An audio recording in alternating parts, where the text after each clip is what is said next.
Hello everyone, welcome back to my channel. कैसे हैं आप सभी? उम्मीद करती हूँ आप सभी बहुत अच्छे होंगे, सेहतमंद होंगे, खुशहाल होंगे और अपना अच्छी तरह से ध्यान रख रहे होंगे। हम सभी मज़े में हैं। और सुबह आजकल कितनी प्यारी होती है ना, एक अलग सी खुशबू है हवा में और थोड़ा थोड़ा सा ऐसे फॉगी लगता है अर्ली मॉर्निंग। ये देख कर लगता है जैसे सर्दियाँ आने वाली हैं। फेस्टिवल्स का जब सीज़न होता है ना, तब जो मैं बोल रही थी ना, हवा में एक अलग सी खुशबू होती है, वो एक फ़ील आने लगती है।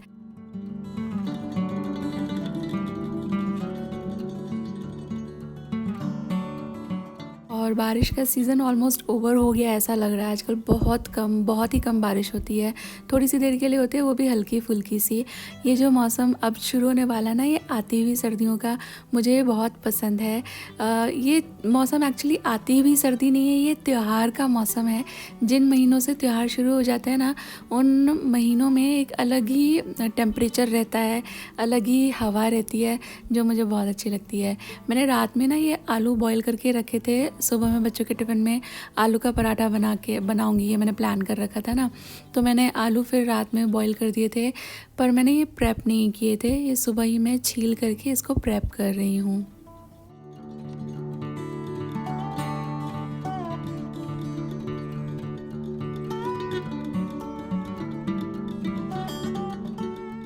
और आज मैं एकदम सिंपल आलू का ही पराठा बना रही हूँ। इसमें मैंने प्याज मसाले वगैरह नहीं ऐड किए हैं, मतलब पाउडर मसाले ऐड किए हैं। जो हरा मसाला होता है वो चॉप करके ऐड नहीं किया है। तो सिर्फ आलू के पराठे हमारे घर में ज़रा कम खाए जाते हैं। सिर्फ बच्चों के टिफ़िन में जब बनाने होते हैं तब मैं इस तरह से बनाती हूँ।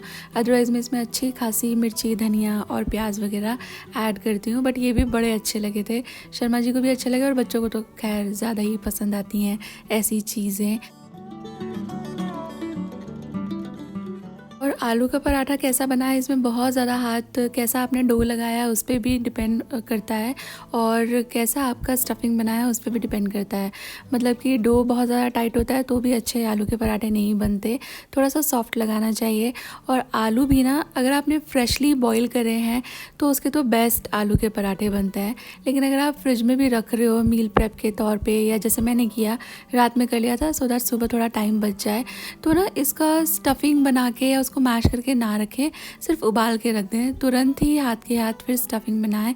अगर आप स्टफिंग भी रात में बना के रख दोगे ना, तो वो सुबह तक फिर थोड़ी सी गीली हो जाती है, और वो गीली स्टफिंग से ना अच्छा पराठा नहीं बनता है।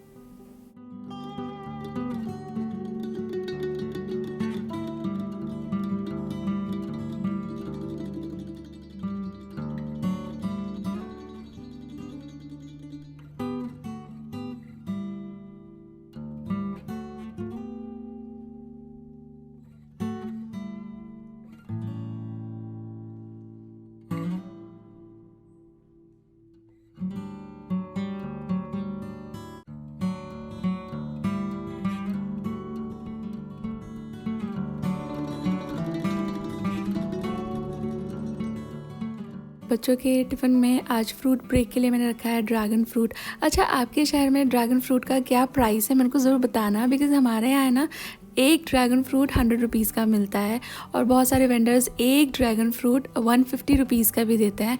बट समहाउ मैंने देखा कुछ एक वेंडर्स है ना 150 रुपये का किलो भी दे रहे हैं। ड्रैगन फ्रूट किलो में नहीं आता है, 1 यूनिट 2 यूनिट ऐसे ही वो लोग देते हैं। तो मैं पिछले दिन जाकर लाई थी, क्योंकि वो भैया 150 का किलो दे रहे थे, तो मैंने 2 किलो ले लिए थे, और ये अच्छे वाले भी निकले हैं।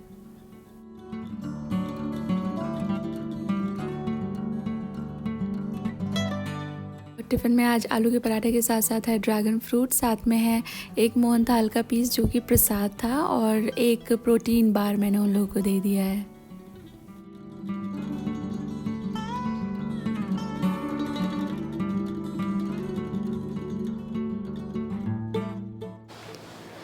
बच्चों के स्कूल की यूनिफ़ॉर्म को बहुत अच्छे से आयरन करना बहुत ज़रूरी होती है। यूनिफ़ॉर्म में बेसिकली उन लोगों की होती है शर्ट, जिसकी जो क्रीज़ है वो अच्छे से बनाना बहुत ज़रूरी है। कुछ एक कपड़े ऐसे होते हैं जिनको सिर्फ आयरन करने से नहीं चलता, मतलब उनके जो रिंकल्स हैं वो सब हटा देने से नहीं चलता। उनको अच्छे से क्रीज़ बिठाना भी ज़रूरी होता है, जैसे कि शर्मा जी के ऑफिस की शर्ट्स हो गई, बच्चों की शर्ट हो गई। तो इसके लिए एक बेटर स्टीम आयरन बहुत ज़रूरी है। मैं यूजुअली कपड़े जो आयरन करती हूँ ना, वो हैंड हेल्ड गारमेंट स्टीमर है मेरे पास, उसी का इस्तेमाल करती हूँ। लेकिन ये शर्ट्स हैं, उनके ऑफिस की पैंट्स हो गई, तो उसके लिए मैं मेरी ये अगारो की स्टीम आयरन है, मैं इसका इस्तेमाल करती हूँ। बाय द वे ये अगारो की रॉयल स्टीम आयरन है, इसका एक छोटा सा रिव्यू और एक डेमो मैं आपके साथ शेयर करना चाहूँगी। बिकॉज जब से आई है I am using it almost every night. रात को मैं इन लोगों के कपड़े प्रेस करके रखती हूँ। शानो खुशी के तो मैं ही कर देती हूँ, शर्मा जी कभी कभी सुबह खुद कर लेते, कभी कभी वो पोलोस पहन के जाते हैं तो सुबह उनको शर्ट की ज़रूरत नहीं होती, तो उनका पता नहीं रहता है सुबह उन्हें क्या पहनना है, दूसरा ऑफिस में क्या इवेंट है, उस हिसाब से भी वो कभी कभी रात में क्या सोचा है वो सुबह में चेंज कर लेते हैं।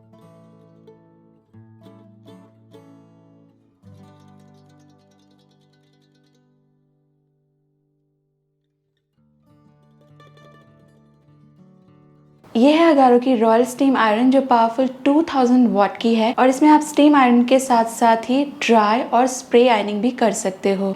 इसका ये जो सोल प्लेट आप देख रहे हो ना, ये सिरामिक कोटेड है जो कपड़ों पर चिपकता नहीं है, और साथ ही इसमें आता है एंटी ड्रिप फंक्शन जिससे सोल प्लेट में से पानी ड्रिप नहीं होता, और इसमें सेल्फ क्लीन फंक्शन भी आता है। इस बटन को प्रेस करें आफ्टर एवरी यूज आयरन में से पानी निकालने के लिए। और ये है इसका वाटर इनलेट, इस वाटर इनलेट में पानी भरें और आपकी steam iron is ready to be used. और हाँ, हमेशा प्योरीफाइड या डिस्टिल्ड वाटर का ही इसमें इस्तेमाल करें। ये है स्टीम फंक्शन नॉब जिसे आप 0 से लेकर मैक्स तक अकॉर्डिंगली एडजस्ट कर सकते हो।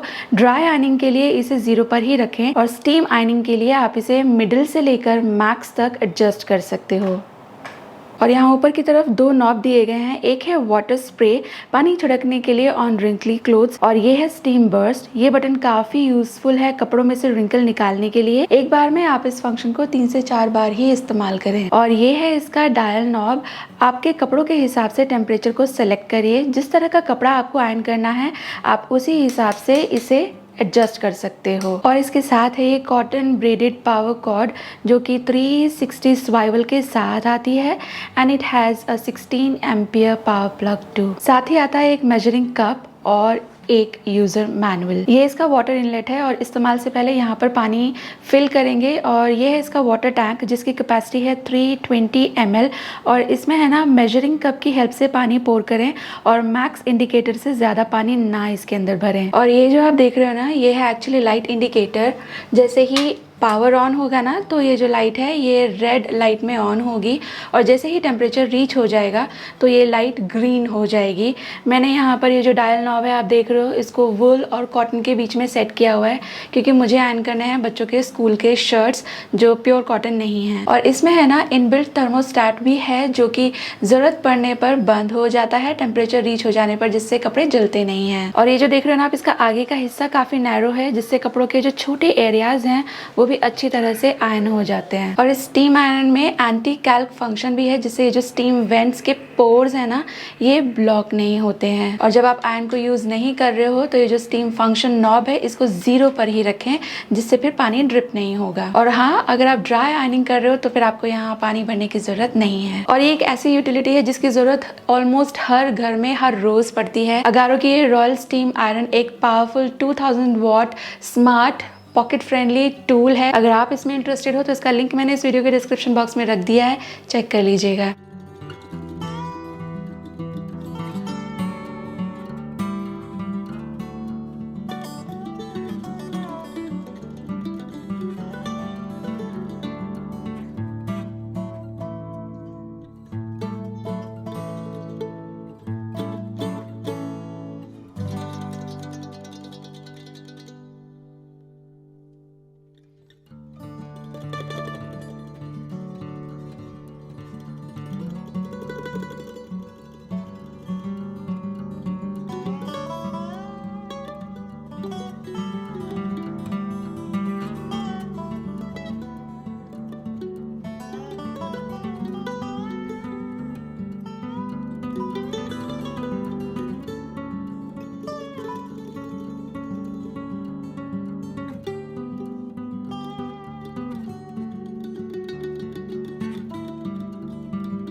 अभी शावर लेकर आ गई हूँ और वो जो मैंने बालों में लगा रखा था ना, वो एक्चुअली मेथी का पानी था। मतलब मैंने मेथी को रात भर सोख करके रख दिया था और फिर उसको गर्म करके ठंडा करके, मतलब पहले उबाल लिया था उसे अच्छी तरह, थोड़ा रिड्यूस हो गया तो उसके बाद ठंडा होने के बाद मैंने बालों में लगा लिया था। स्कैल्प हेल्थ के लिए अच्छा होता है, आप भी कर सकते हो।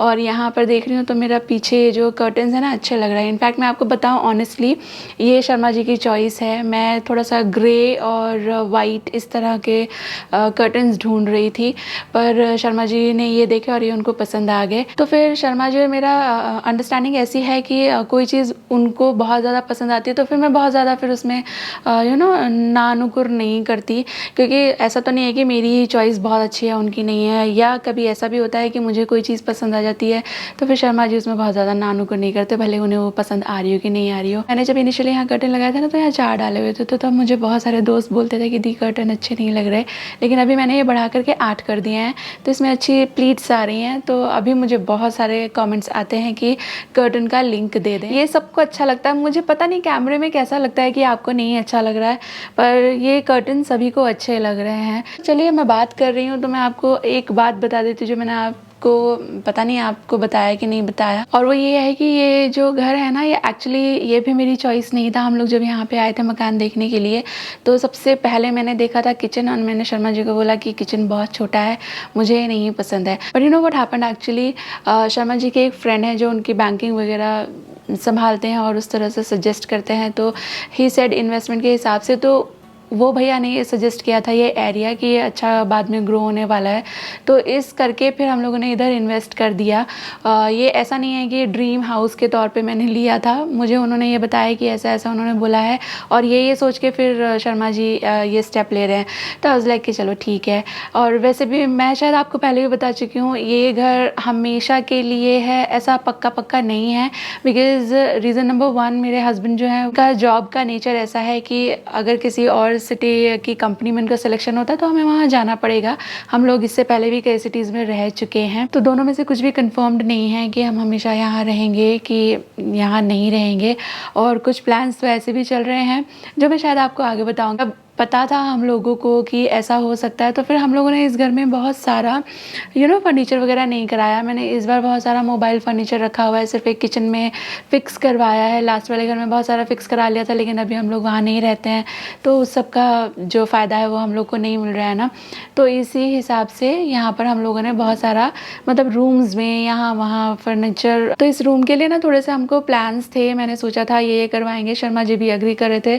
स्पेशली तो ये बहुत लंबा वाला जो वॉल है ना, इसके लिए, और इसके बिल्कुल ऑपोजिट पड़ती है ये डाइनिंग टेबल के वहाँ वाली वॉल जो आपने देखा होगा, तो वहाँ पे हम लोग लूवर्स करवाने वाले थे, which is very in these days, और थोड़ा बहुत और काम कराना था। बट जब हम लोग ये सब करा रहे थे ना, अप्रैल की बात है, अगर आप मेरे व्लॉग तब देख रहे थे तो अप्रैल में ये सब चल रहा था, मई में हम यहाँ शिफ्ट हो गए थे। तो हम लोगों ने थोड़ा एक बजट निकाल के रखा था उस चीज़ के लिए, कॉस्ट फिगर आउट करने के बाद, लेकिन तभी एक रिलेटिव को बहुत ज़्यादा पैसे की ज़रूरत आन पड़ी। तो शर्मा जी ने कहा कि घर में तो हम मई में जाकर बैठ ही जाएंगे, रही बात एक और की तो जब जैसे पॉकेट अलाउ करेगी, जब जैसे हालात होंगे तो वो हम करते रहेंगे, लेकिन किसी का अगर वक्त मुश्किल है तो उस वक्त उसको हेल्प करना बहुत ज़रूरी है। तो उन्होंने कहा कि ये पैसा अब हम यहाँ नहीं लगाएंगे, वहाँ पर हमने उन लोगों को दे दिए थे अप्रैल में। तो उसके बाद फिर ये जो था यहाँ लूवर्स का काम और यहाँ पे ये वो छूट ही गया, और अभी आदत हो गई है। 2-3 महीने हो गए हम लोग के यहाँ रहते हुए, और अभी ऐसा ज़्यादा कुछ फील नहीं हो रहा है। और एक बात मैं बिल्कुल ऑनेस्टली आपको बताऊँ, इस घर में जब हम लोग शिफ्ट नहीं हुए थे तो मेरा प्लान था कि ऐसे कर्टन यहाँ पे लगाने हैं और वैसे कर्टन वहाँ पे लगाने हैं। तो उसके लिए हम लोग डी डेकोर एंड 2-4 और जो उतने फेमस नहीं हैं, बिकॉज डी डेकोर ने तो इतना हाई फाई बजट हम लोग को बताया था। वो जो रोमन कर्टन्स होते हैं, ब्लाइंड्स टाइप के जो होते हैं, 14,000 में वो एक बना के दे रहे थे, 14 to 18,000 में एक बन रहा था। एंड देन वो डबल वाले कर्टन होते हैं ना, मतलब एक शेयर के लिए रॉड लगता है और एक फिर प्रॉपर कर्टन, तो वो तो 40,000। तो शर्मा जी वाज लाइक कि पर्दे के लिए इतना, एंड तो उसमें प्रॉब्लम क्या होता है, वो जो ब्लाइंड टाइप कर्टन्स होते हैं ना, रोमन ब्लाइंड्स, रोमन कर्टन्स भी कहते हैं उसको, या वो पर्दे जो ऊपर से आते हैं सीधे, तो उनके साथ एक बहुत बड़ी दिक्कत ये है कि उसको आप निकाल नहीं सकते, खुद से चढ़ा नहीं सकते। तो जहाँ से बनवाया है वही लोग आके उसको करते हैं। तो इतना आर्टिफिशियलिटी के लिए मैं भी ओपन नहीं हूँ, ना ये शर्मा जी ओपन है। तो ही वाज लाइक कि सिर्फ कर्टन करवाने जाएंगे इस घर के तो 1 लाख रुपीज़ तो कहीं नहीं गए। And at the end of the day it's just a curtain के पीछे इतना ज़्यादा बजट हम लोग वेस्ट करने के लिए तैयार नहीं थे। तो इसलिए फिर वो ब्लाइंड्स भी छूट गए। Initially I was planning for those कि मैं रोमन ब्लाइंड्स यहाँ का पहले तो मैंने बहुत कुछ सोच रखा था, बट फिर वही आ जाती है, बजट वाली एक बात आ जाती है। एंड देन एक फिजिबिलिटी भी एक चीज़ होती है, तो वो फ्रीडम होना चाहिए। एक ही बार में 50,000 का कर्टन लगा लो, 50,000 सारे घर का नहीं, इतनी विंडो जो इधर है ना डाइनिंग एरिया के पास में जो विंडो है उस जैसे का वो 40,000 समथिंग बता रहा था, जो रैंडम 50 जैसा होता है। तो जो मेरे पीछे है इसका तो बहुत ही कॉस्ट आने वाला था। फिर वो एक अपने आप में हैसल है कि चीज़ आप अपने हाथ से नहीं कर पा रहे हो, आपको दूसरे बंदे पे डिपेंडेंसी हो जाती है। अब जैसे ये घर ही देख लें, यहाँ पे हम लोग रह रहे हैं, दिख रही हैं कई कई चीज़ें, बट हम अपने हाथ से नहीं कर सकते ना। वो जो यहाँ के जो इंजीनियर हैं उनके पास जो लेबर है उन लोगों के थ्रू वो होगा, तो कॉल कर करके फिर वो चीज़ है ना जो अपने कंट्रोल में नहीं रहती, फिर वो एक अजीब सा ना इरिटेशन भी देने लगती है।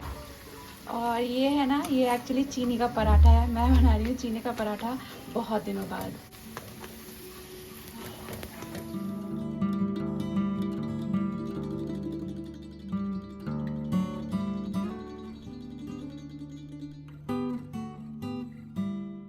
ये नेक्स्ट डे है, बच्चों के टिफ़िन में आज मैं बना रही हूँ आलू की सब्ज़ी। बहुत ही ज़्यादा आसान पर बहुत ज़्यादा टेस्टी सी आलू की सब्ज़ी बनती है ये।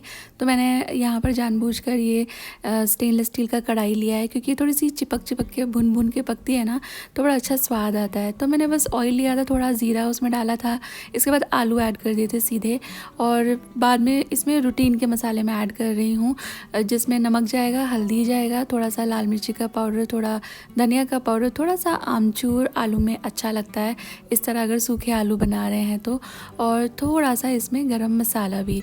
अच्छी तरह इसको ना भूनना है, ये कढ़ाई पर चिपकता जाएगा, थोड़ा थोड़ा स्क्रैप करते जाइए, थोड़ा थोड़ा फिर चिपकेगा, फिर स्क्रैप करें। तो उससे क्या है, आलू एकदम खड़े खड़े अलग अलग नहीं पड़े रहते, एक बड़ी अच्छी सी कोटिंग सी आ जाती है, बढ़िया ब्राउन कलर आ जाता है। एंड उस भुनाई की वजह से ना बड़ी अच्छी सी खुशबू एंड टेस्ट इसमें डेवलप हो जाता है। ऐसे आलू मेरे घर में बड़े पसंद किए जाते हैं।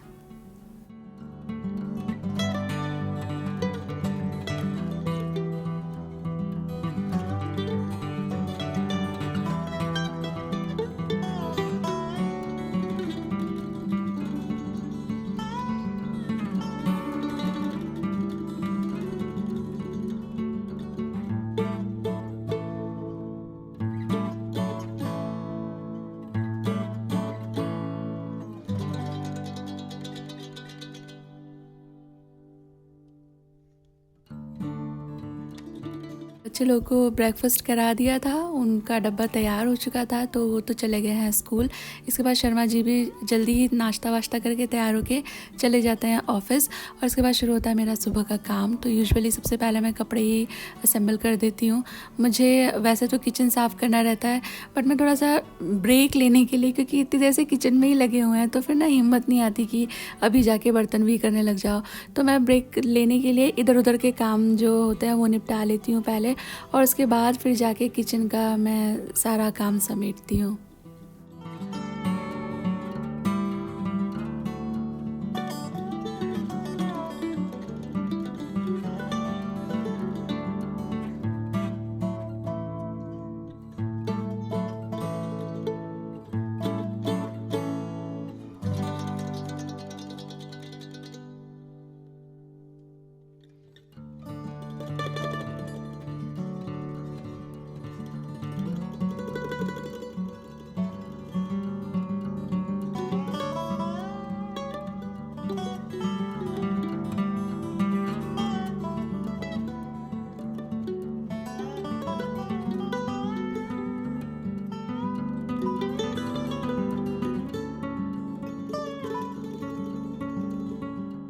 मैंने जो डाइनिंग टेबल है उसको क्लीन किया था और मैंने आपके साथ शेयर भी किए थे टिप्स एंड ट्रिक्स कि आप आपके डाइनिंग टेबल को कैसे शाइनिंग एंड थोड़ा सा डस्ट रेपेलेंट वे में क्लीन रख सकते हो। आई एम श्योर आपने वो वीडियो देखी होगी। तो यहाँ पर उसके जो भी कपड़े वगैरह थे वो सब मैंने धुलने में डाल दिए थे, वो सूख चुके थे, बस वही फोल्ड करके रखे हैं। और यहाँ से मैं अभी किचन में लगूँगी ना, तो जो बास्केट है मेरा बर्तन का वो मैं पहले खाली कर लूँ सो दैट नए बर्तन उसमें रखे जा सकें।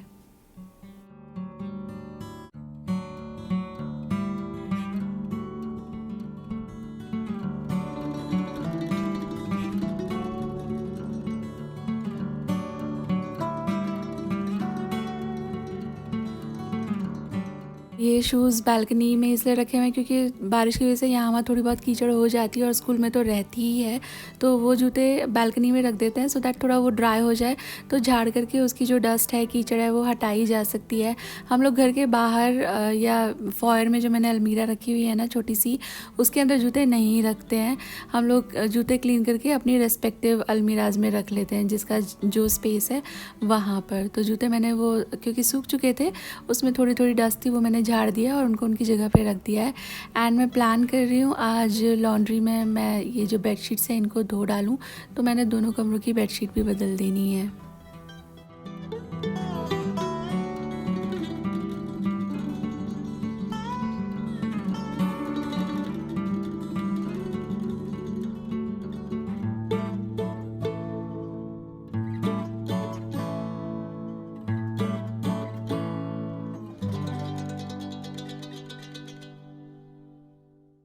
और सानवी खुशी मोटा मोटा अपना सारा सामान उठा के रख जाती है, बट बेड वो लोग उतना नहीं बना पाती। एंड सच बताऊँ सुबह में मुझे ही इतना कम टाइम रहता है, मैं कितना भी जल्दी उठ जाऊँ बट ऐसे आराम से रिलैक्स होके बैठ जाओ, इतना टाइम सुबह में नहीं मिलता, थोड़ा सा भागा दौड़ी हो ही जाती है। तो मैं आके इनका रूम ठीक कर जाती हूँ और इसके बाद फिर मेरी जो डोमेस्टिक हेल्प है वो आती है और उनका जो काम है वो कर देती हैं। लेकिन उनके आने से पहले जितना मोटा मोटा ज़रूरी है वो मैं चीज़ें सॉर्ट कर देती हूँ। कभी कभी नहीं भी हो पाता, मैं कहीं और बिज़ी हो गई हूँ उस वजह से, तो फिर when she is doing other things तो मैं फिर जो मेरे काम मैंने सुबह नहीं निपटाए थे वो साथ साथ निपटा लेती हूँ।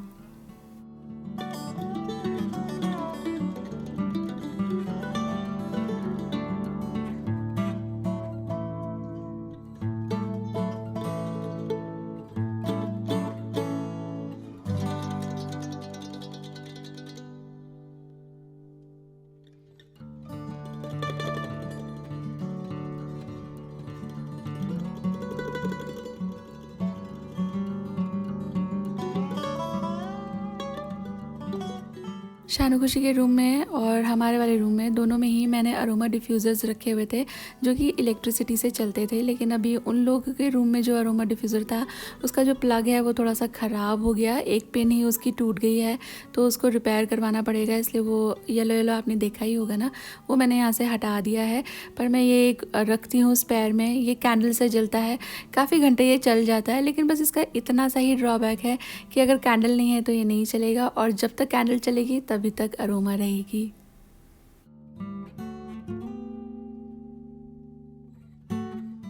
और सुबह के ऑलमोस्ट सारे ही काम निपट चुके हैं, झाड़ू पोछा भी हो गया है और यहाँ किचन भी साफ़ हो गई है।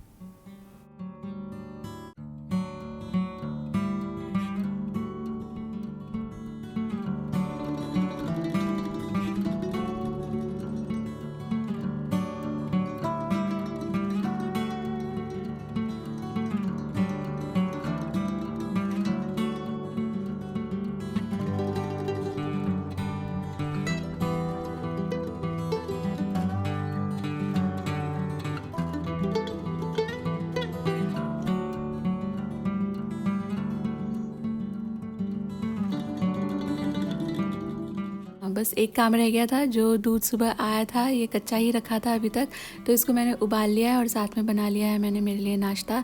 और ये है मेरी दूध पत्ती। याद आ रहा है मुझे, कमेंट किसी ने कहा था कि दूध पत्ती का है, चाय ही तो है, इतना इतरा के क्यों बोल रही हो। भाई चाय अलग होती है और चाय के भी कई प्रकार होते हैं, जैसे इलायची की चाय, अदरक की चाय, जगाधरी वाली चाय, बहुत सारी चाय होते हैं। तो ये भी दूध पत्ती चाय का एक प्रकार ही है और इसे दूध पत्ती ही कहते हैं। इसमें पानी नहीं डलता है, सिर्फ दूध में ये चाय बनती है और पत्ती काफ़ी कम, एकदम हल्की इसमें लगाई जाती है। उतनी तरह की कड़क या स्ट्रॉन्ग ये चाय नहीं होती है।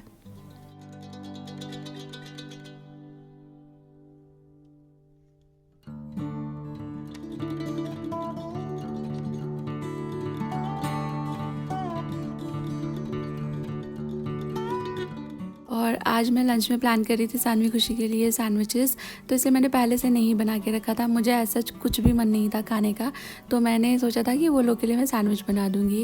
ये लोग स्कूल से आ गए हैं, फ्रेश होने गए हैं, तो मैं यहाँ फटाफट से इनके लिए पनीर चीज़ का सैंडविच बना रही हूँ। ये जल्दी से बन जाता है, टेस्टी बहुत लगता है बच्चों को, और ये टिफ़िन के लिए भी अच्छा है, या शाम में आप दे सकते हो बच्चों को। ब्रेकफास्ट के लिए तो है ही एकदम बढ़िया आइटम। तो मैंने पनीर के ऐसे थोड़े से बड़े बड़े टुकड़े ले लिए हैं, और एक तरफ नमक, लाल मिर्ची और एक तरफ चाट मसाला डाल करके इसे फुल फ्लेम पे घी में थोड़ा सा रोस्ट कर लिया है। एंड देन मैंने यहाँ पे 2 ब्रेड के स्लाइस लिए हैं। ये होल व्हीट ब्रेड है और इसमें मैं स्प्रेड कर रही हूँ ये तंदूरी मेयो है। आप प्लेन मेयो या चटनी या बटर जो चाहें वो आप लेयर कर सकते हो। देन मैंने इसमें पनीर लगा दिया है लेयर में, और इसके बाद चीज़, एंड देन मैं इसको थोड़ा सा बटर में सेक लूँगी। पैन में मैंने बटर लगाया, और बस जो ये मेरा सैंडविच है एक तरफ से इसको बटर में सेकेंगे और एक तरफ से ऐसे ही ड्राई सेक लूँगी मैं। और ये बहुत अच्छा लगता है बच्चों को तो, और अगर आपको भी चीज़ अच्छा लगता है ना तो ये आपको भी बहुत पसंद आएगा। हाँ, वो आपका जो पनीर है उसमें चाट मसाला डालना ना भूलें। पनीर नहीं डाल रहे हो, सिर्फ चीज़ डाल रहे हो, तो भी ज़रा सा चाट मसाला ज़रूर से ऐड कीजिएगा, उससे भी चीज़ का टेस्ट बहुत ज़्यादा अच्छा लगता है। ये जो चीज़ स्लाइस होते हैं इसकी बात कर रही हूँ मैं।